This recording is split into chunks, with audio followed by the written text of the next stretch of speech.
Hi guys, hope you are doing well. Welcome back to my channel. Today I'm going to teach you giant covalent molecule.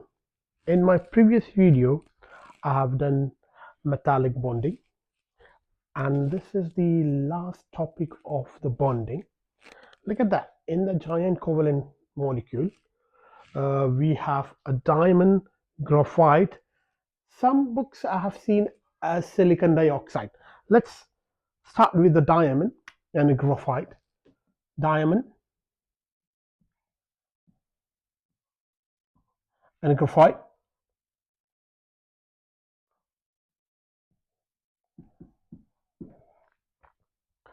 Diamond, look at the diamond. So each carbon is bonded with 4 different carbon, and they link with each other and the structure grow.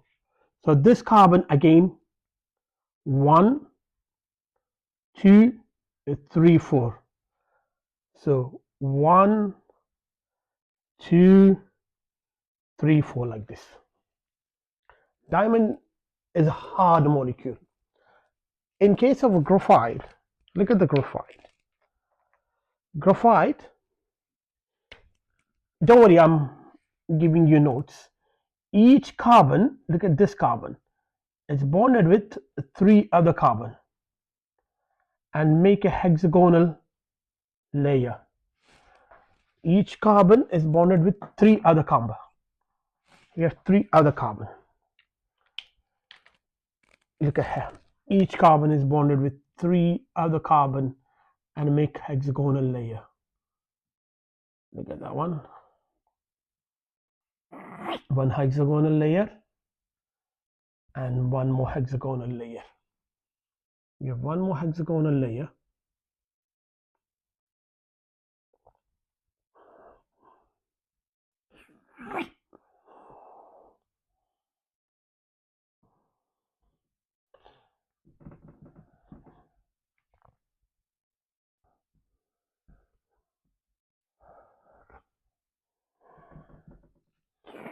Okay. Now look at the difference. Generally for 3 marker they will ask the difference between the diamond and the graphite. Look at that. So here each carbon is a tetrahedral in shape. Carbon is tetrahedral.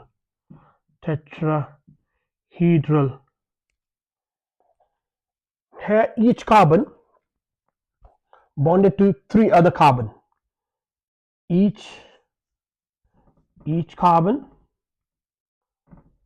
is bonded to 3 other carbon atoms. That make the molecule softer. Why? Look at that. No doubt it has a strong covalent bond. So this graphite has hexagonal layer. Carbon is tetrahedral, hard, soft. Why it's soft, I will tell you. Carbon has lot of a strong covalent bond. That's why it has high melting point, very high. It is like a rock, high melting point, very high melting point. High melting point comparatively less in case of graphite than the diamond. So when the diamond sublime become vapor form at 3800 Kelvin, guys. That much temperature needed to make the diamond into vaporized form. A lot of temperature needed. It has more covalent bond, strong covalent bond, but look at the gap. Look at the distance. The distance of the covalent bond is less than the gap between the layers. First of all, the layers slide one over the other. The layers are slippery. Hexagonal structure. What's the structure? Hexagonal. Hexagonal. Layers are slippery. Layers slide one over the other, which make the molecule soft, and it is used as a dry lubricant. I want to rub this part. Yeah, this is soft hexagonal. Layers slide over other.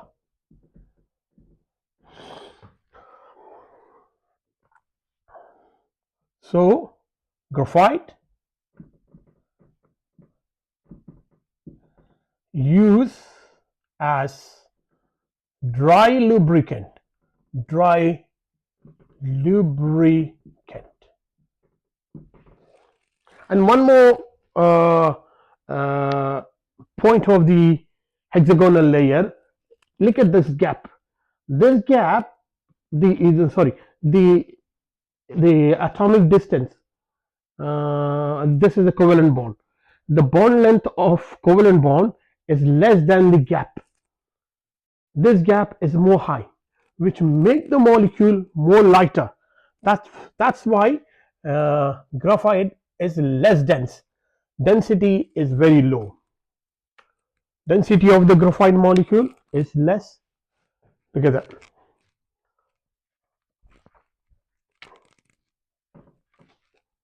Graphite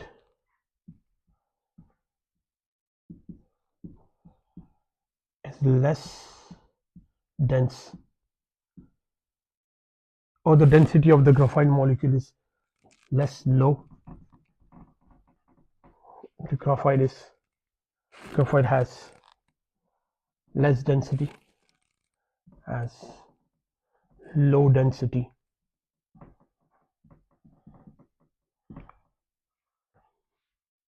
So it is used as lightweight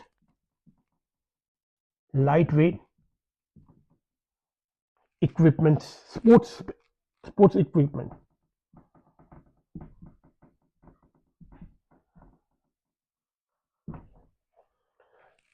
The melting point is very high, but compared to diamond, it's low. High melting point, and why the layer slide one over the other, it has a weak 1-volt force of attraction. So melting point is high melting point, no doubt. Melting point is very high, but the diamond has highest. When you compare simple covalent bond, it has high melting point because of more 1-volt force of attraction. High melting point, high melting point. Okay, the layers slide one over the other because it has a weak 1-volt force of attraction. The layers are slippery, slide over each other, having weak van der Waal forces. Okay, important point, diamond is the good conductor of heat, such as graphite. Diamond cannot conduct electricity, guys. In diamond, each carbon is bonded to 4 other carbon, so all its valence electron is used. Diamond is a bad conductor of electricity, or diamond can't conduct electricity. Diamond is a good conductor of heat. It's a good conductor of heat, very good conductor of heat. Diamond is a good conduct of heat energy, but can't conduct electricity.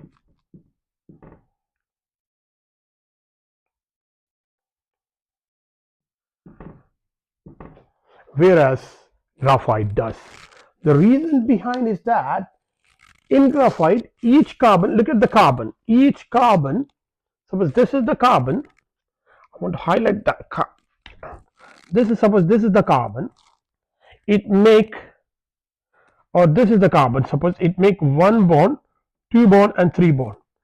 The fourth electron is free, and that fourth electron is moving between the layers. So we call that electron as a delocalized electron, and it's moving, freely moving in the graphite structure, in between the hexagonal layer. That's why graphite can conduct electricity due to the presence of delocalized electron. Graphite can conduct electricity due to the presence of delocalized electron. Okay, but diamond can't conduct electricity. In diamond, each carbon has 4 bonds. Each carbon use all its valence electron. So graphite, look at the graphite. Graphite can, very important point guys, 3-mark question for the GCSE and for the A-level exam. Graphite can conduct electricity due to the presence of delocalized. You can underline delocalized term, delocalized, freely moving, delocalized electron. In case of ionic bond, you have to mention free ions. In case of metallic bond, delocalized electron. Why the metals conduct electricity? Because of presence of delocalized electron. Why the graphite conduct electricity? Because of the presence of delocalized electron, and that electron move between the layers. The layers has very less gap. Okay, graphite is used in pencil. Diamond is hard, so it is used to cut the tools, to cut glass, used in pencil.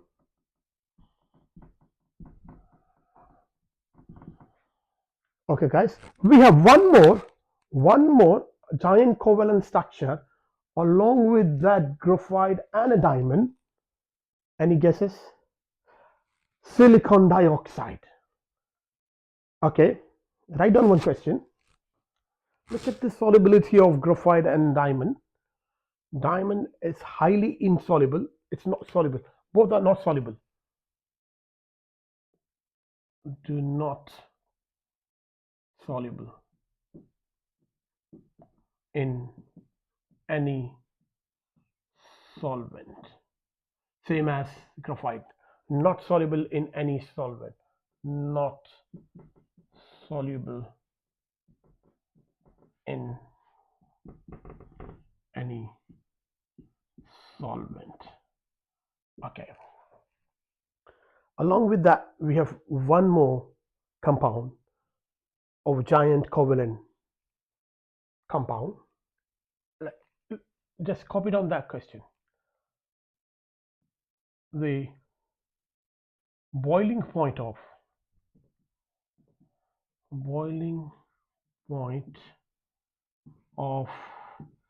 CO2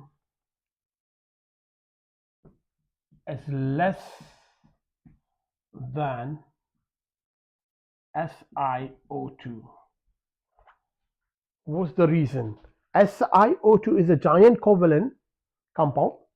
CO2 is a CO2 is a simple covalent compound.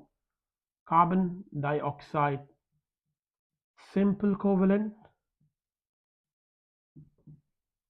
It's micromolecule, it's not the macromolecule. This is the macromolecule. Simple covalent.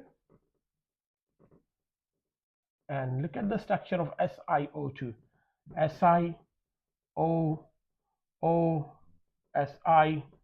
so it has more 1 volt force of attraction. Si, I'm not sure that the structure was once asked in That past paper, I'm not sure which board of exam. SiO2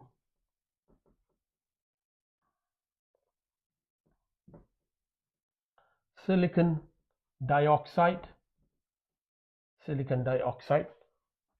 Why the boiling point of silicon dioxide is higher than the carbon dioxide? Because it has more 1 volt force of attraction. It's not a simple molecule, it's a giant molecule. More van der Waal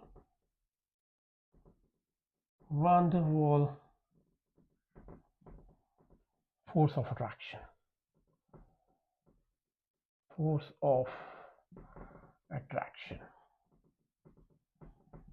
Okay. One more question. Why the P4, the boiling point of the boiling point of P4 is less than S8. You know the diamond and graphite, they are called allotropes, guys.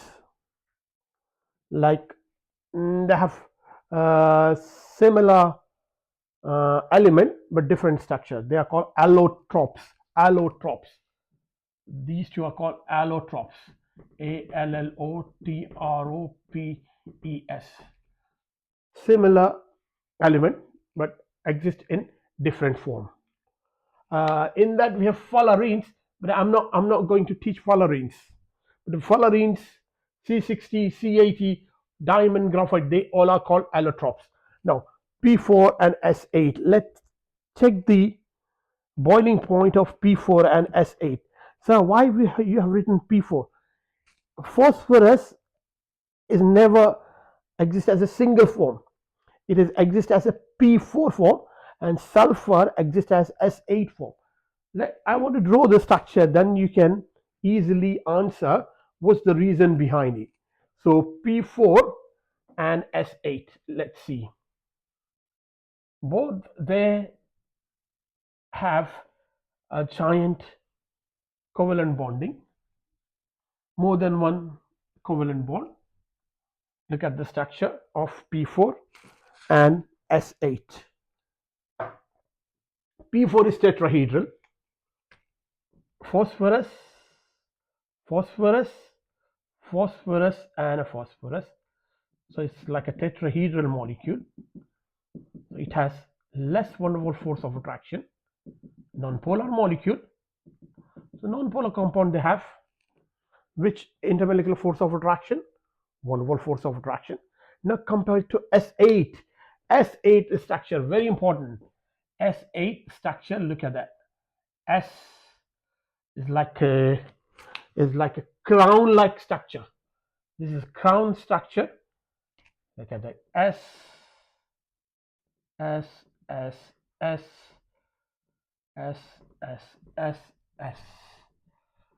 Sulfur.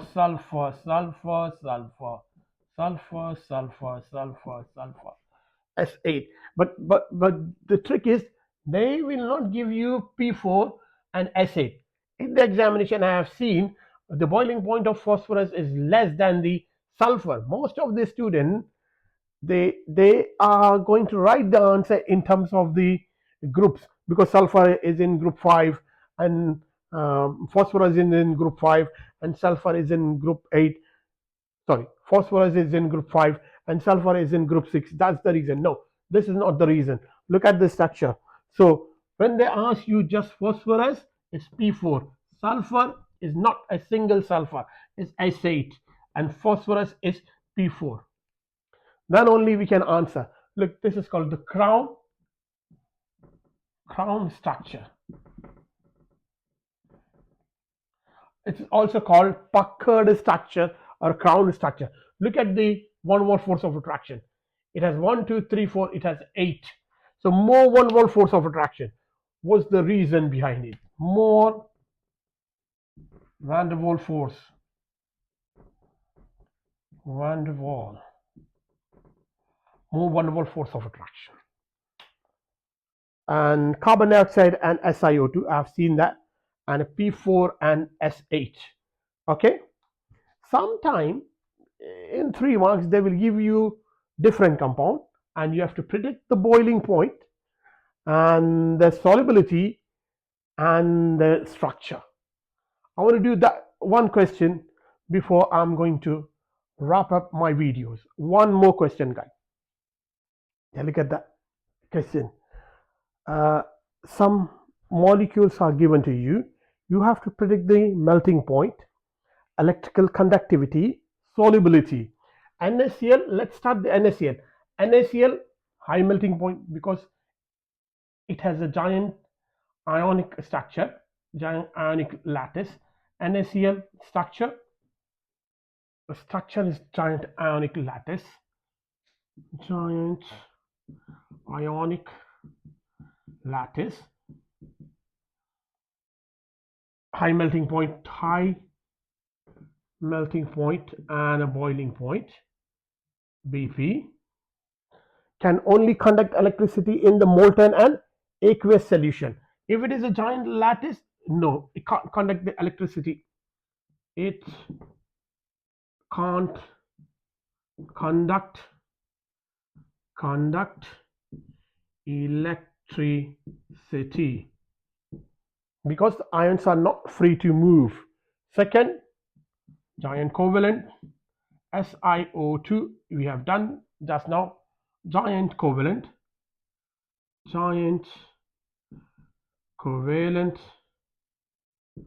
lattice, high melting point and boiling point, not very high compared to NaCl, but we can say high melting point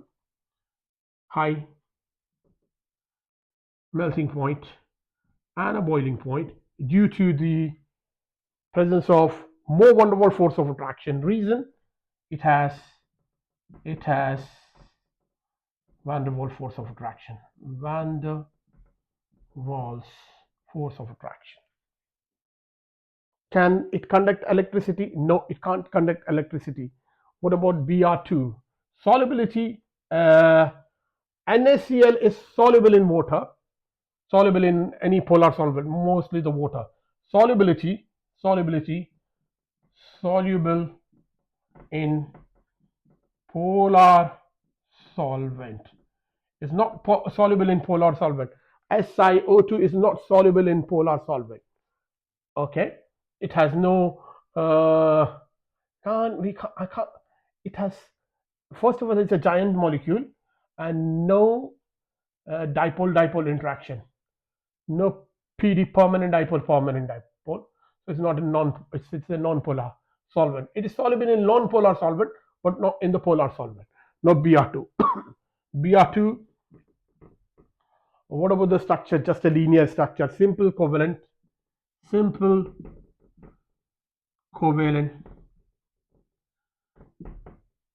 It is liquid at room temperature but mostly gas, so less boiling point and less melting point. Has less boiling point, not the melting point because this is a gas. Solubility, soluble in non-polar solvent, soluble in non-polar solvent. Cyclohexane, it's soluble in cyclohexane, bromine, Br2, because of non-polar nature. Ethanol, last one, ethanol. Can bromine conduct the electricity? No. Solubility, soluble in non-polar solvent. Electrical conductivity, no. Bromine can't conduct electricity. Last one, ethanol, C2H5OH. Okay. Compared to bromine, its boiling point is high because of polar bond. High boiling point, but when you compare to the giant ionic and a giant covalent, very less. High boiling point compared to bromine.